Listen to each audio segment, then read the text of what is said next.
What's up, everybody? It's Showtime is the Blazer King with King's Critiques, and I'm here today to give a list of anime that we reviewed this last year that would still hold up even at this point.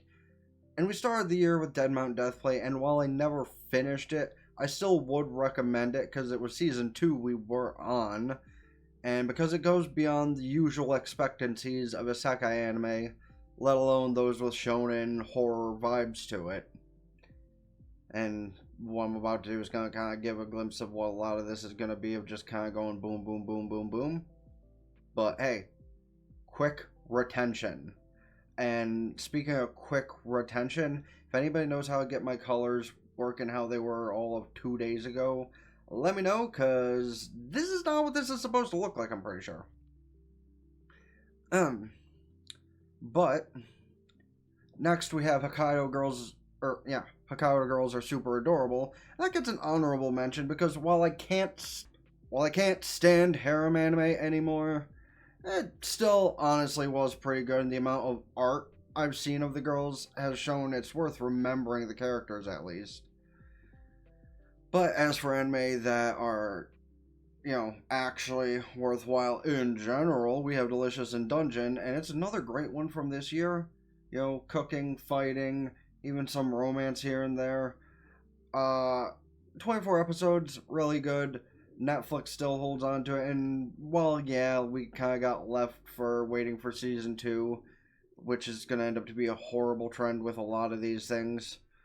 It still is very good and worthwhile to wait for, that is for sure. Speaking of things with a season 2 in just a few days at that, one of, if not the best anime of the last year as a standalone is Solo Leveling. And I don't think I have to mention what's so good about it. The character's awesome, the animation is sick, the plot's pretty good even if the one aspect has been done to death, and they didn't over-sexualize female characters until like episode 4 or 5, which is a very rare thing in an anime in general.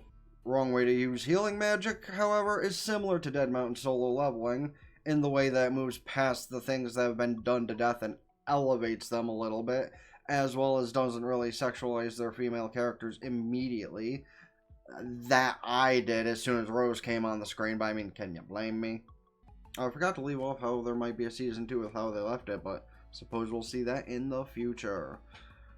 And next to move on, though, we do have, speaking of season 2, I didn't watch the series that came after this yet, like I said I was going to, but the Shaman King remake from a few years back I did binge watch and give my proper review of earlier this year, and I did say I was going to go watch Shaman Flowers. I have not done that yet because I couldn't find a legit place to watch it, but when I do get that opportunity to do such, I will bring you guys a review on it more than likely.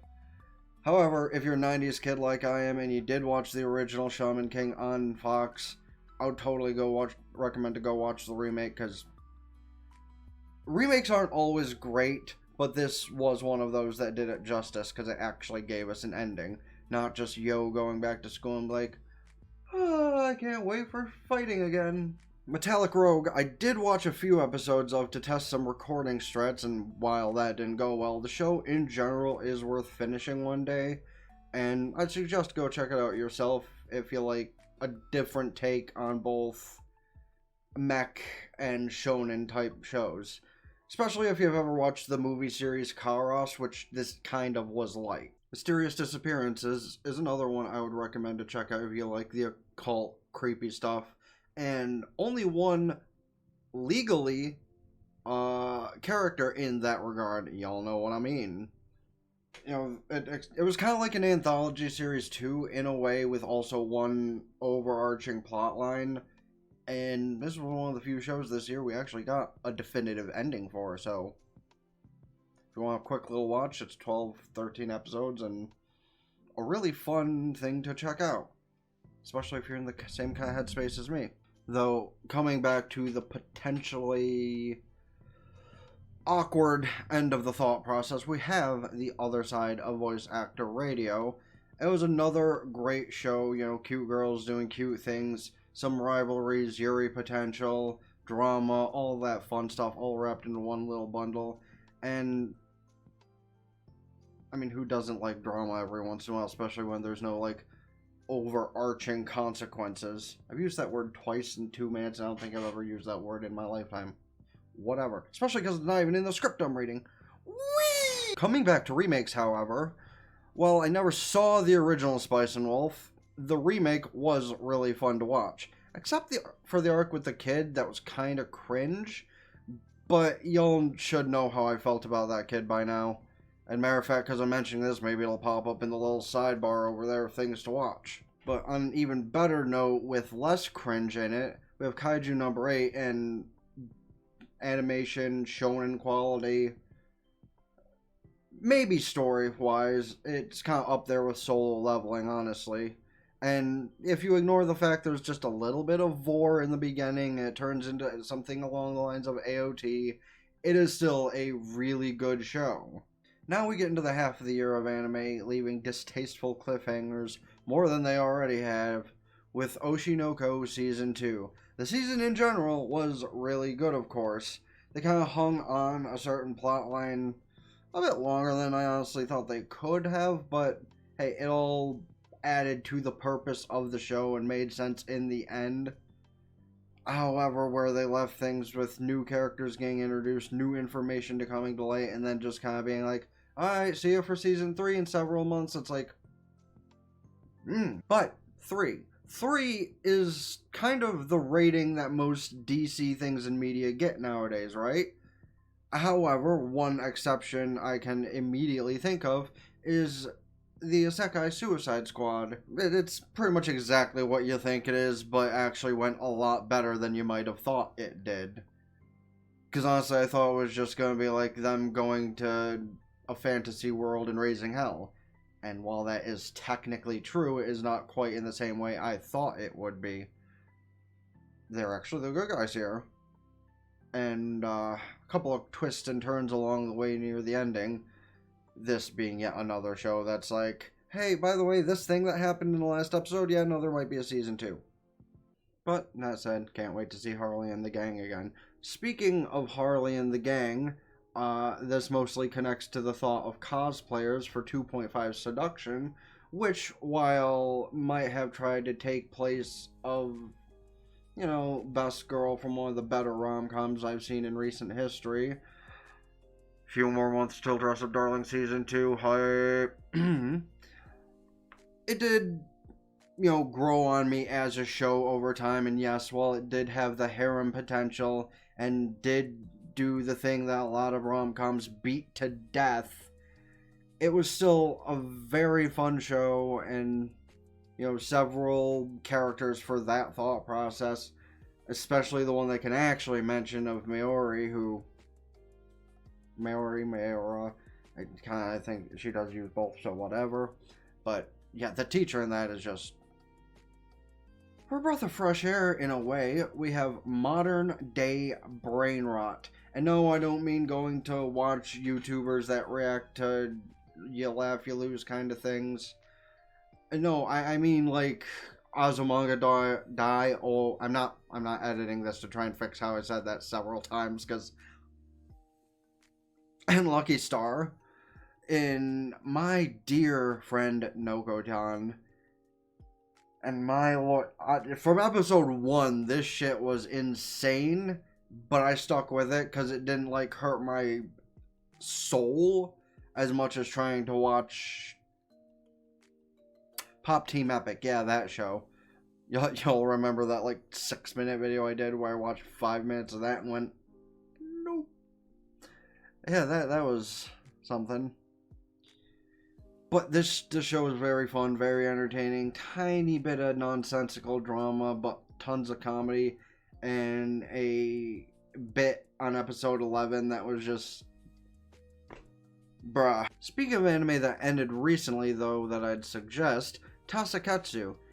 If you love death game style anime, and anime with inhuman abilities being given to average people with all sorts of drama, violence, romance, mystery, this is a show for you. Especially because honestly there were a couple of twists and turns I wasn't even expecting halfway through the show. But that just ended up to make it better, because half the time there's stuff like that, it's a shark jump moment, personally. And while I know I'm kinda hopping from show to show to show to show, we're going back to more Yuri vibes with Mayonaka Punch. And this doesn't involve boxing and condiments. It does involve vampires and a way more thought out backstory than we might have known from the very beginning, and lots of laughs. Though, if a boxing anime involving food and or condiments comes out in the near future, I'm coming for you. Now, while I shouldn't mention it, I will to get the next half of the season hyped up. ReZero Season 3 came out, but we got cucked as much as Regulus when it ended at episode 8 or 9, and not coming back until February, probably matched with Valentine's Day, like it matched the return of the series on Halloween, but on the topic of shows that came back and ended pretty much just as quickly, we have the third arc of the 1,000-Year Blood War arc with Bleach. And while it was a very fun watch, minus Huli taking a bad dragging where the sun don't shine, it got cut short before the big moment happened. And we won't see that till probably the fall, at least, for the finale. Which, while only 12 episodes probably, is so unnecessary, honestly. But hey, Bleach is a good show overall, so even if you go back and watch the other 200-ish episodes in anticipation when it is going to come back, honestly, not that bad. Coming back to another breath of fresh air in a way, we have Dandadan, which has so many different vibes coming from it. So much love, so much hate, but all of the vibes are good. Mostly. Minus a couple of characters, but those are personal taste. And y'all know that by the titles of the videos when they've been around. Because I'm sorry, TLDR and potential spoiler, I just hate GG personality-wise, and Ira, what'd I say about Hulu? But the content as a whole, I do recommend. But maybe wait for Season 2 unless you want to jump to the manga, because, again, we got cocked earlier. 2 more shows coming back I'll cover at once. First, I'll mention Dragon Ball Daima. Since the season is only 12 episodes in so far, but it's been a pretty good watch so far. A couple good fights, and one moment finally made it anime canon after only being in Dokkan Battle in similar games in recent years. And, by the way, before you jump into Daima, if you hadn't yet, it is set between Z and Super from what I've heard, so, forget a couple things that were made canon in Super. Then we have another continued show that ended the season with us wanting more. Sword Art Online, Gun Gale Online, which I like to call a Yuri edition, even if one slight thing might change that opinion, but whatever. And that is my list of anime I reviewed this year that I'd recommend to everybody.